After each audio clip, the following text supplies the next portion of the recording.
Over 2 years ago, I started doing videos here at my home outside of Perth, Ontario, during the state of emergency, the declaration of emergency, and our government's response to the pandemic.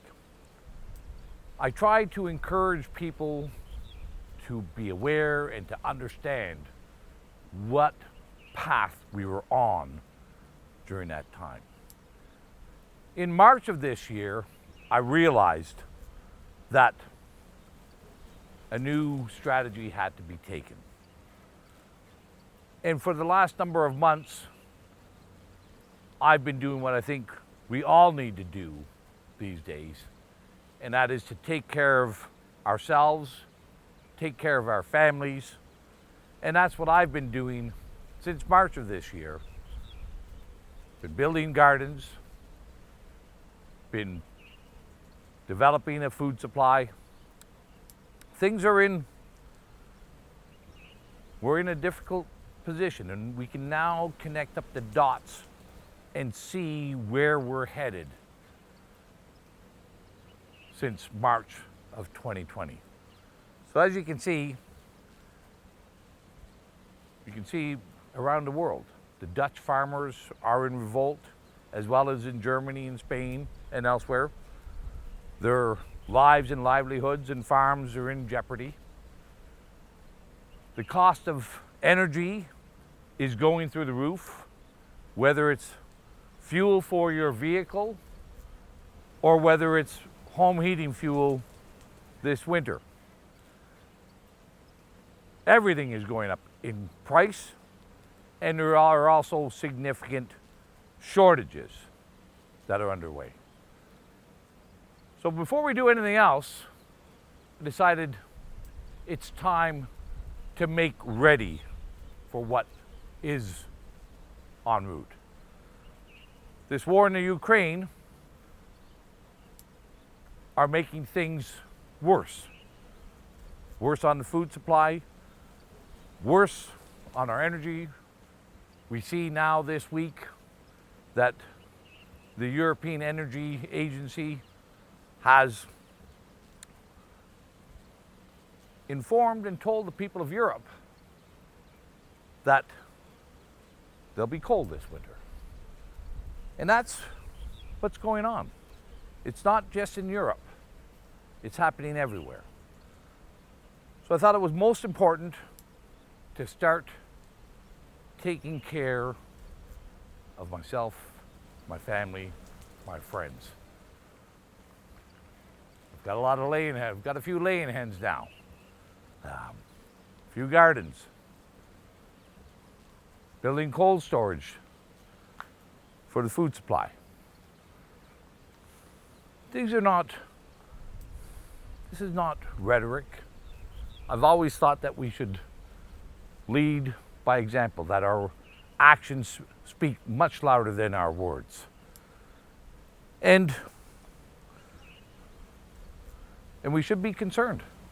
We should be concerned as we connect up the dots of what's happening worldwide. The geopolitical situation in our country, in our world, is showing us that the path we took 2 years ago is leading us to ever greater hardship. And there is an inversion of the economic order happening throughout our world. I'll have much more to say about this. I will also say,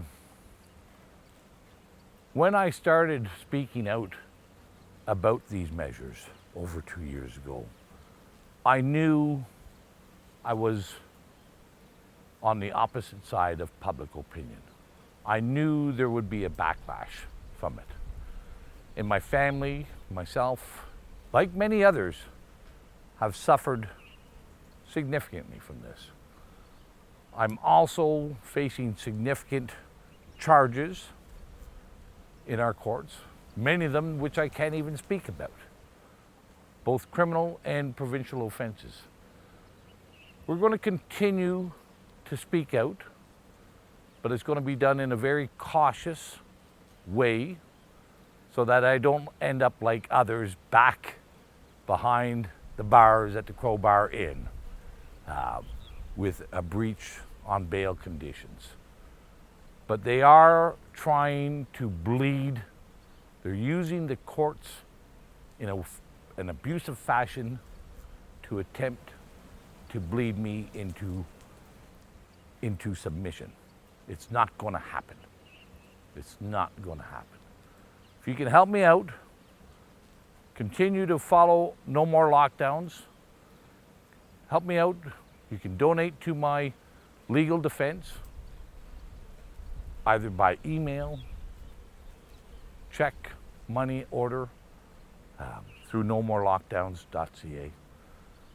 And come September, we'll be ready to announce more actions, more activities to help us get through what's coming down the pipe to us. But be ready. Get connected with other people, like-minded individuals, and we'll see. In the meantime, I'm going to be canning my vegetables, raising my beet birds, collecting our eggs, cutting more wood, and being ready for this fall. Join with me. We can work together and make sure that we are all prepared and our families are taken care of as this authoritarian regime that we have in our country continues to try to deprive us of our faith, our freedom, and our personal responsibility.